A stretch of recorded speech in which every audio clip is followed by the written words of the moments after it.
Hey guys, welcome back. I hope you are having an amazing day. Let's get right into the stories. The first one is an entitled people story. The open expanse of the countryside has always soothed my soul. There's something about the rolling green hills dotted with trees, the chirping bird songs floating on the breeze, and the golden rays of the sun warming the earth that fills me with a sense of peace. So when I finally achieved my dream of building my own home on a sprawling few acres of land far from the noise and chaos of the city, I felt like I had found my own personal paradise. My name is Mark Hayes, and I've lived on this little slice of heaven for over 10 wonderful years now. Out here, away from the crowds and traffic, I've built a life of comfort and success. I run my own technology company, Haytech Solutions, from my home office inside the large, custom-designed house I had constructed. The crown jewel of my property is the enormous detached garage and workshop located just a short walk from the main house. Above it, I built a fully furnished guest apartment where friends and family can stay when they visit my rural retreat. Everything was perfectly idyllic until about a year ago when a new neighbor moved into the property next door. John Boyd seemed polite and friendly enough when I first met him. I even invited the 40-something bachelor over for dinner several times after he finished settling into the old farmhouse on his land. But it didn't take long before subtle hints of jealousy and resentment started peeking through John's congenial veneer. I began noticing him staring with narrowed eyes at my manicured lawn, or glaring with thinly veiled envy when friends arrived in their fancy cars for my summer barbecues. The indications were slight, but it became increasingly clear he coveted the success I had achieved out here in the countryside. The real trouble started when I decided to expand my garage workshop by adding another bay and building a small apartment loft above the entire structure. I was eager to have a self-contained space for guests to stay in comfort and privacy. John stopped by the first day of construction, casually mentioning that the garage looked like it now crossed partly over the property line we shared. I assured him the building was well within the boundaries of my land according to the official survey I had done. He merely shrugged and went back home. A few days later, I was stunned to have John show up waving some handwritten documents, claiming they proved he actually owned half of my property, according to an alleged agreement with the previous owner. The whole thing seemed very suspicious, but before I could fully look into the legitimacy of these documents, disaster struck. The very next morning, when I went out to inspect the construction progress, I was shocked to discover John had erected an enormous wooden privacy fence across the entire front side of my garage, completely blocking access to the structure. I was furious. I immediately called the county authorities to report the illegal obstruction on my own land. After tense negotiations, they forced John to grudgingly dismantle the outrageous fence. I wish I could say that was the end of the saga, but sadly John's harassment had only just begun. Exactly 1 week later, I awoke to find a tall iron fence obstructing my garage yet again.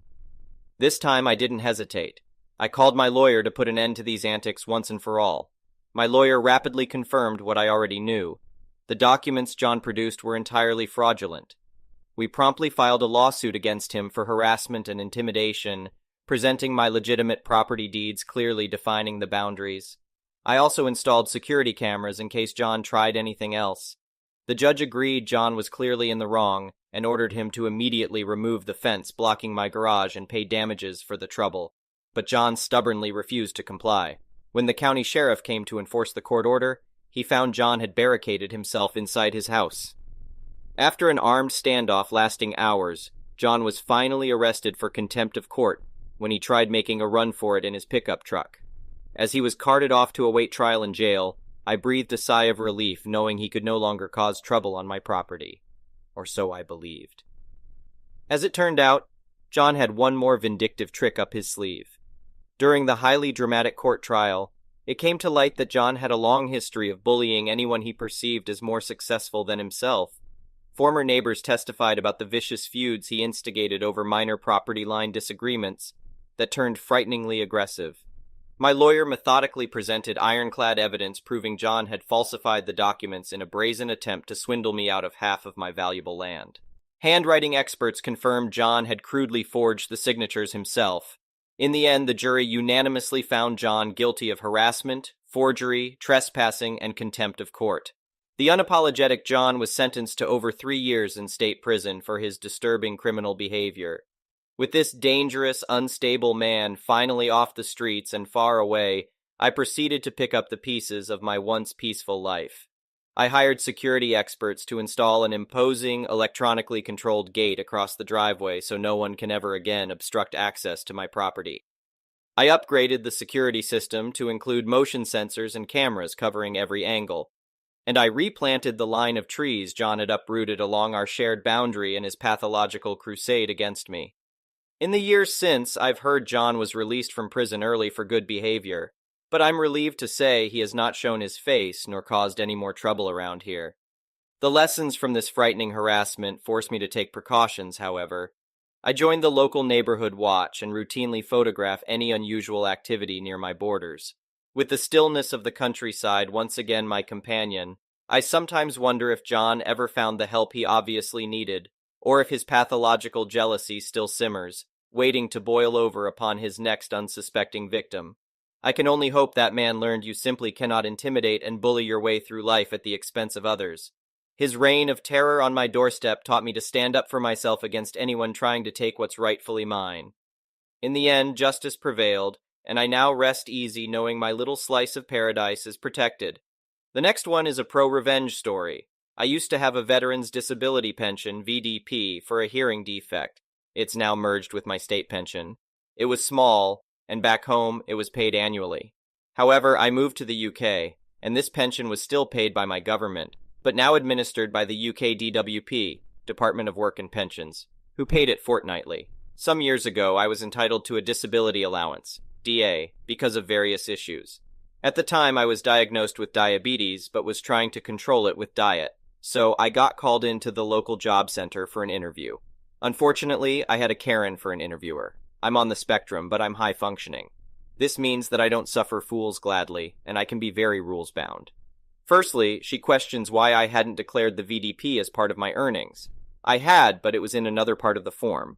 Then she said that I couldn't have diabetes because I wasn't taking any medicine, and as I was telling lies, she would not allow my claim. Now, the DA claim had nothing to do with my diabetes. However, she was stupid to put in her letter of rejection that I didn't have diabetes because I wasn't taking any medicine for it. She also said that they would no longer pay my VDP. I sent a copy of the letter to my High Commission, who said, "Don't worry, they would deal with it." I handed a copy of the letter to my doctor, who was incensed. She complained to the DWP, asking about Karen's medical qualifications. So I got asked to have another interview at around 1 p.m. on a certain day with Karen. I said that I couldn't guarantee attending on that day as I had another appointment that morning. The message back from Karen was, if I didn't attend, my claim would be refused. So going with the flow, I said that I would try to attend, but I might be a little late. So I had my morning appointment, went home, changed, and headed off to the job center. I arrived there at exactly 1 p.m., only to find that Karen had booked an interview room on the first floor instead of the ground floor. There was no lift. To cut a long story short, it took me nearly 15 minutes to haul myself up those stairs, with the help of a guy in a suit who asked why I was trying to get to the first floor. I told him that I had an interview and that Karen, who was seeing me, chose the room. Finally, I reached the room and Karen said, "You're late. I am refusing your claim unless you have a very good reason." So I said to her, "Well, my day has been interesting. You were warned that I had an appointment this morning, and because of it, I might be late." Karen: "I want you to tell me about this appointment and exactly what happened to make you late." Me: "I turned up at the appointment this morning, took my clothes off, and then had two nice young ladies apply lube to my genitals. They then proceeded to conduct a procedure. They asked me to lie down on my side facing the wall, and one of them inserted her fingers into my rectum." Karen: "How dare you talk such filth in front of me? Your case is closed." Suit, who was listening out of sight: "Excuse me, Karen, but you did ask him to tell you about his appointment and exactly what happened to make him late." Suit to me: "How did your prostate examination go?" Me: "More tests, unfortunately." Suit: "And was that the reason you were late?" Me: "No, the supervisor was being vindictive and interviewed me on this floor instead of the ground floor. She knew my claim was because I had breathing problems and couldn't climb stairs. I think she would have claimed that since I made it to the first floor, I was lying and refused the claim." Suit: "I think you are right." Suit to Karen: "You will approve his DLA claim. I had to help him up the stairs, and based on my observations, he qualifies. Both you and your manager will report to me tomorrow at 9 a.m. in my office to explain your actions. If you are late, you will be terminated. Karen, very white-faced. Yes, sir. Turns out he was an area director that the DWP had sent in to investigate the high level of complaints about that job center. It also turns out that a complaint from a high commissioner about breaching an international agreement is a big deal for the DWP. Who knew? The next one is a petty revenge story. I was working at a Tim Hortons in my youth, think 19, 20 years old, and I prided myself on polite and courteous service. I was always cheerful and tried my best to fill orders promptly. I managed this by telling myself that even the worst customer could just be a normal person on the most terrible day of their life. I usually brightened people's days and saw many grumpy people leave happier because of me, until the Karen came in. I was dealing with a lunch rush, which means for several hours people streamed in as if food and drink had never existed, and would never exist again. So there were a lot of people to get through. A lot. So under these conditions, the Karen showed herself. She was belligerent, rude, and had a truly massive order to fill. Nothing I couldn't handle. However, she had several drinks ordered, think 8 different beverages, and she had 3 dozen donuts, which is fine, nothing out of the ordinary. But she had to have them specifically in a certain order in the boxes, and this took time as she ordered me about. No problem, I've dealt with weirder things while working there. The line, however, was backing up while I was serving her, and her true colors were starting to show as I filled her order. Then we get to check out. I start to ring her up. She changes her order, 3rd time, again, and wants to add 4 sandwiches. I say, ma'am, could we ring the drink and donuts through first? Until I ring you through completely, it ties up a cash register. The Karen screeches, I won't pay more taxes on my order, you won't cheat me! I stare rather dumbfounded at this logic. I tried to argue with her, saying, ma'am, this won't increase your taxes, it's just faster. The Karen interrupts, no, I won't be cheated, you hear me? And I shoot a deeply apologetic glance at my co-workers who are now regretfully dealing with a crowd with 1 less cash register. Then I proceed to head to the deli to make her sandwiches as fast as I physically can so I can get back to the counter. The Karen smugly chides and reproaches me while I make her order, telling me, you're making the sandwich wrong, and tries several times to order me about as if I were a complete idiot. As I'm finishing my 2nd sandwich for this woman, I am getting irritated with her attitude. I, still politely, inform her that I have to assemble the sandwiches in a certain order. I even have a physical chart to follow. I could get fired for not following the chart. She harumphs at me while muttering under her breath about how no one respects their elders anymore, and duck you, and more angrily, idiot, when I'm beginning the 4th sandwich. My sunny disposition was leaving me at this point. This woman obviously had no respect for me, thinks I'm incompetent, and doesn't care if she insults me. So impulsively, I came up with a plan as I finished up the 4th and final sandwich. Smacking my head, I say, oh, I almost forgot! The Karen grumbles, forgot what? I say, well, we have a new promotional offer, and I almost forgot to ask you about it. You see, Tim Hortons has been doing ergonomic studies and has found that right-handed people and left-handed people hold bags differently. The Karen looks interested, so I continue. So with these findings, they designed ergonomic bags for their customers as a promotional offer. Would you like to participate? The Karen huffs at me. Of course I want to participate! I give my best customer service smile and say, okay, would you like a left-handed bag or a right-handed bag? The Karen looks offended. A right-handed one, of course. I say, of course, ma'am, and duck down below the counter to quietly rummage through the completely identical bags I have. I decide to take the whole thing a step further, and I pop back up with a look of pure regret on my face. I'm so sorry, ma'am, we only have left-handed bags left. Is that okay? The Karen is upset with this turn of events, but does not wish to lose out on the promotion.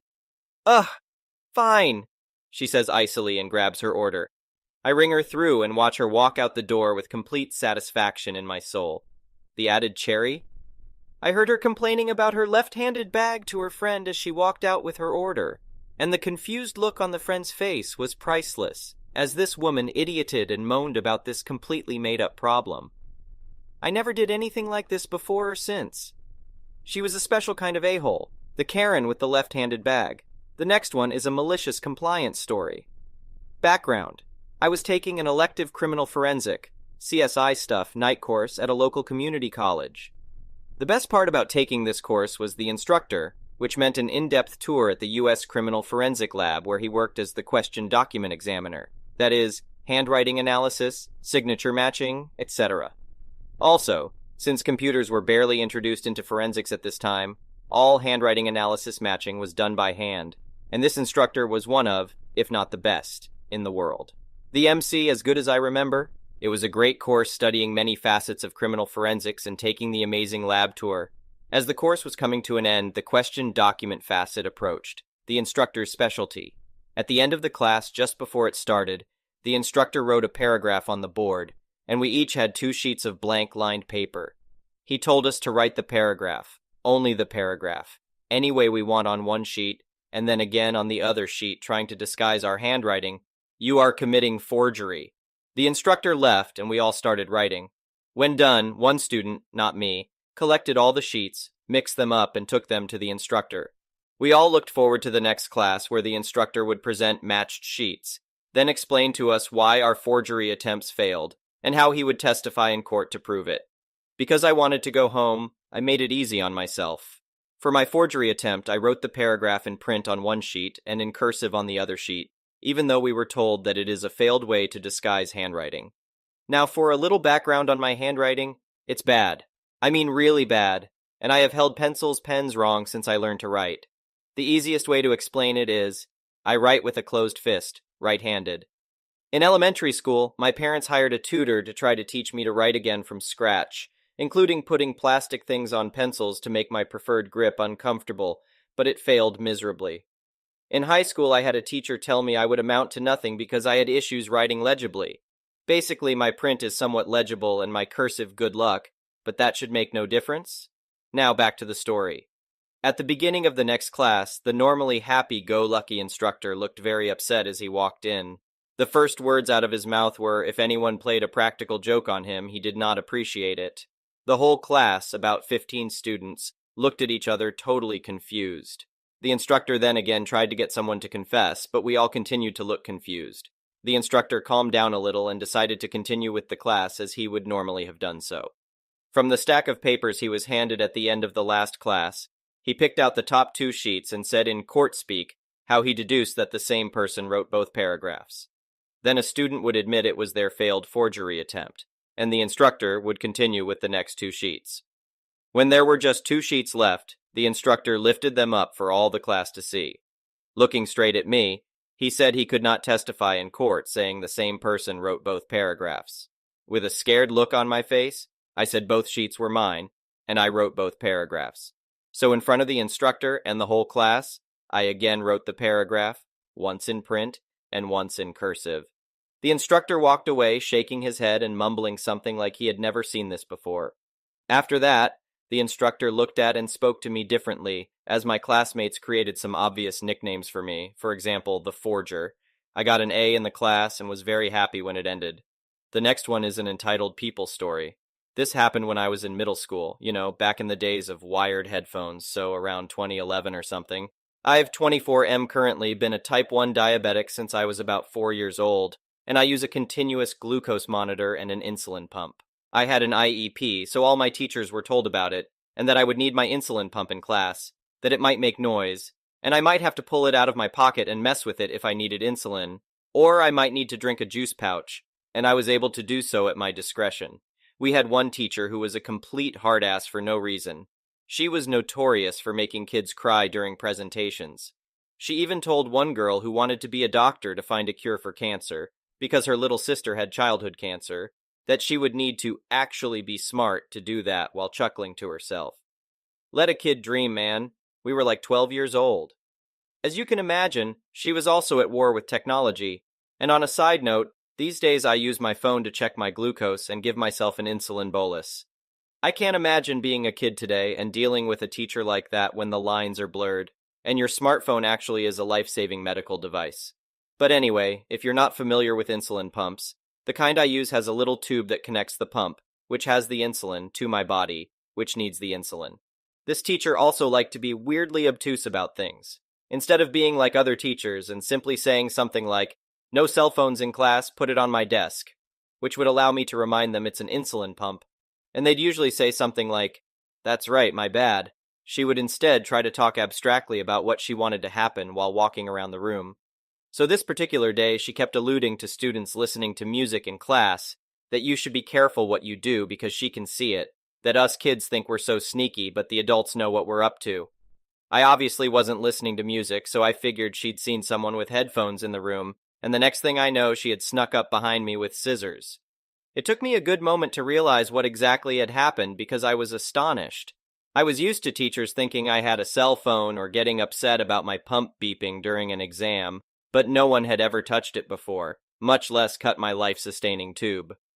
I was actually sitting with my mouth agape, and she turned to me, now that she was at the front of the class again, and said something along the lines of, "Mr. Wonderly, care to share what tunes are more important than listening to class?" At this point, I had put together that she thought I was listening to music. She thought she cut my headphone wires. I replied, "Just the sound of my thoughts while I've still got any, since that was my insulin pump."